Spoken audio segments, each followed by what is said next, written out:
తన తల్లి ప్రాణాలు కాపాడిన ఆదిత్య చేత సొంతంగా కంపెనీ పెట్టించిన శరత్ షాక్లో సునంద జీవన.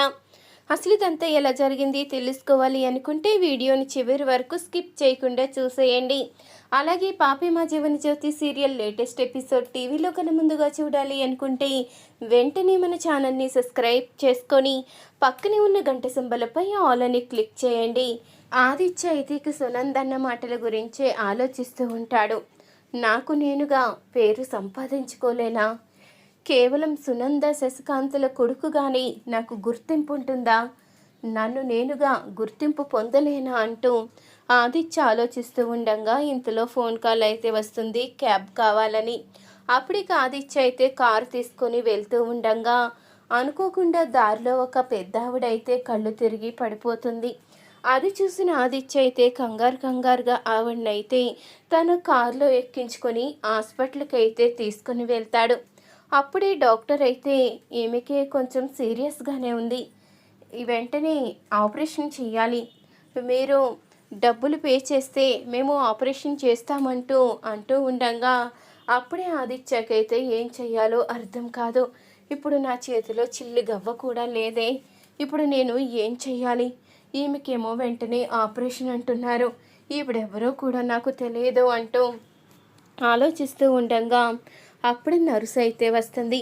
ఇక ఆవిడని చూసి ఈవిడ ఎక్కడున్నారేంటి అంటూ అనగానే ఆవిడ, మీకు తెలుసా సిస్టర్, ఆవిడ దారిలో కళ్ళు తిరిగి పడిపోయింది, ఇక్కడికి నేనే తీసుకువచ్చాను, వెంటనే ఆపరేషన్ చేయడానికి అమౌంట్ పే చేయమంటున్నారు, నా దగ్గర అంత అమౌంట్ లేదు అంటూ అనగానే మీరు కంగారు పడకండి సార్, ఆవిడ కొడుకు చాలా ధనవంతుడు, ఖచ్చితంగా ఫోన్ చేస్తే అతనే వస్తాడు, మీరు కంగారు పడకండి, నేను ఫోన్ చేస్తాను, డాక్టర్కి కూడా చెప్తాను, ఆవిడ గురించి తెలిస్తే వెంటనే డాక్టర్ కూడా ట్రీట్మెంట్ మొదలు పెడతారు అంటూ నర్సు అయితే ఆదిత్యతో చెప్పి వెంటనే డాక్టర్ దగ్గరికి అయితే వెళ్తుంది.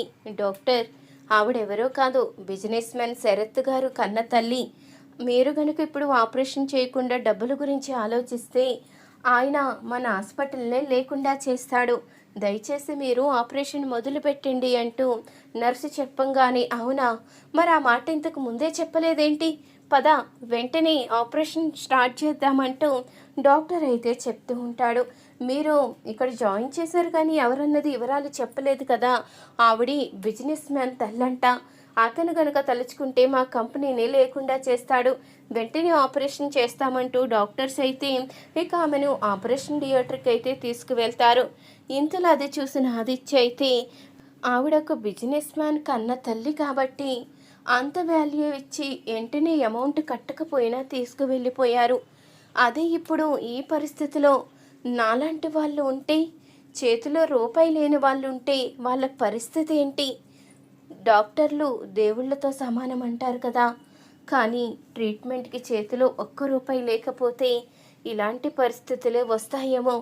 పాపం లేని వాళ్ళ పరిస్థితులు ఏమవుతున్నాయో ఏంటో, ట్రీట్మెంట్ అందక ఎంతోమంది చనిపోతున్నారు, ఎంతోమంది అనాథల్లా మిగిలిపోతున్నారు, ఏంటో కనీసం ఎవ్వరూ కూడా సహాయం చేసేవాళ్ళు కూడా కనపడడం లేదు, ఎవరి స్వార్థం వాళ్ళు చూసుకుంటున్నారు. ఇప్పటి వరకు డబ్బులో పుట్టి పెరిగిన మూలాని ఇవేవీ కూడా నాకు తెలియలేదు, ఇప్పుడు నిజ జీవితంలోకి అడుగు పెట్టిన తర్వాత అసలు పేదవాళ్ళు కష్టాలు ఎలా ఉంటాయో, ఏ పూటకి ఆ పూట కూలి పని చేసుకునే వాళ్ళకి జీవితాలు ఎలా వెళ్తాయో ఇప్పుడు అర్థమవుతుంది అంటూ ఆదిత్య అయితే అనుకుంటూ ఉంటాడు. ఏం జరిగినా మన మంచికని ఇంతకే అంటారేమో, నా జీవితం ఇలా అయింది కాబట్టి ఇప్పుడు ఈ పరిస్థితిలో ఉన్న వాళ్ళు కష్టాలు ఎలా ఉంటాయో తెలుసుకోగలిగాను, లేకపోతే ఇవేవి కూడా నాకు అర్థం కాదు, తెలియదు, నాకంటూ ఒక పొజిషన్ అంటూ వస్తే ఖచ్చితంగా ఇలాంటి వాళ్ళకి మాత్రం నేను సహాయం చేస్తాను అంటూ ఆదిత్య అయితే తన మనసులో అనుకుంటూ ఉంటాడు. ఇంతలో ఆపరేషన్ పూర్తయి డాక్టర్ అయితే బయటికి వచ్చి ఆవిడ ప్రాణానికి ఏ ప్రమాదం లేదో, ఇప్పుడు క్షేమంగా ఉన్నారు అంటూ చెప్పంగానే ఆదిత్య అయితే సంతోషపడతాడు.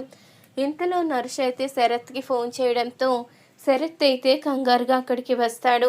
ఇంతలో ఆనంది కూడా అక్కడికి వస్తుంది.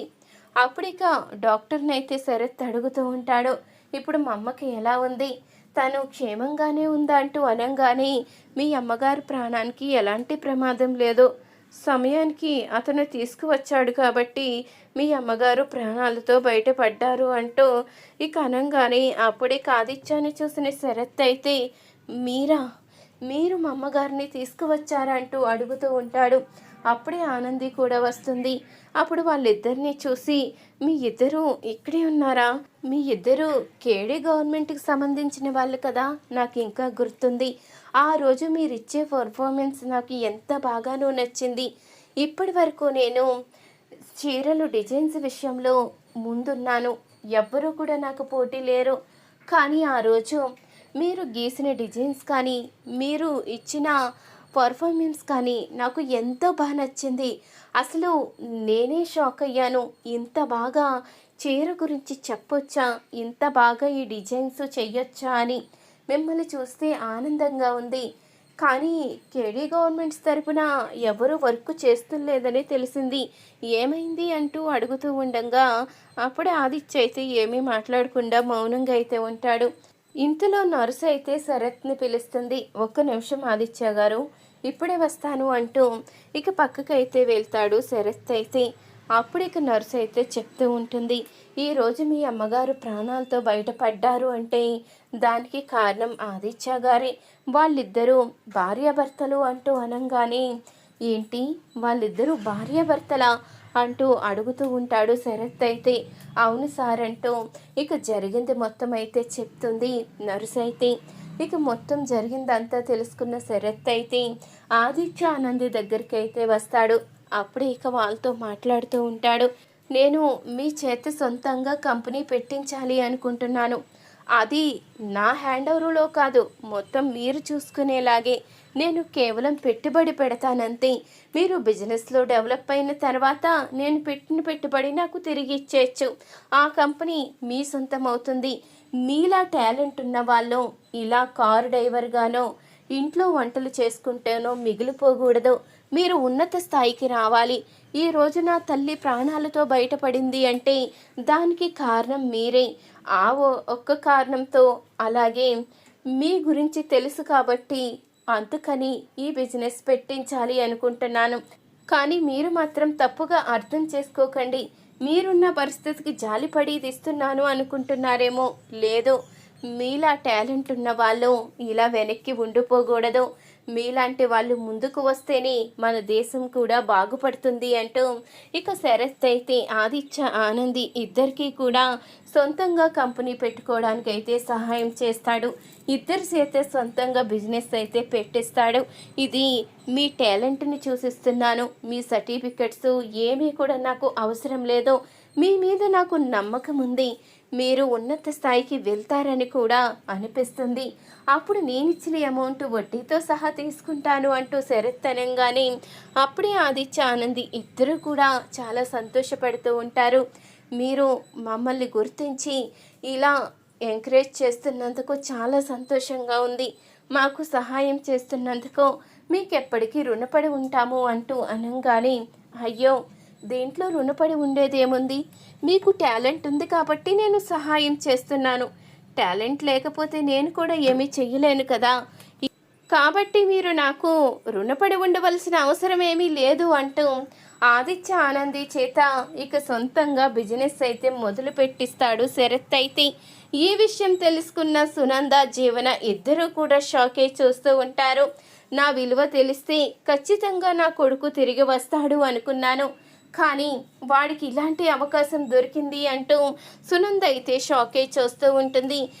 అసలు ఆనంది ఆదిత్య జీవితం నాశనం అయిపోతుంది, వాళ్ళు ఇక్కడి నుంచి దూరంగా వెళ్ళిపోతారు అనుకుంటే వాళ్ళకి ఇలాంటి అవకాశం తగిలిందేంటి అని జీవన కూడా షాకే చూస్తూ ఉంటుంది. మరి ఈ వీడియో కనుక నచ్చితే తప్పకుండా ఒక్క లైక్ చేయండి.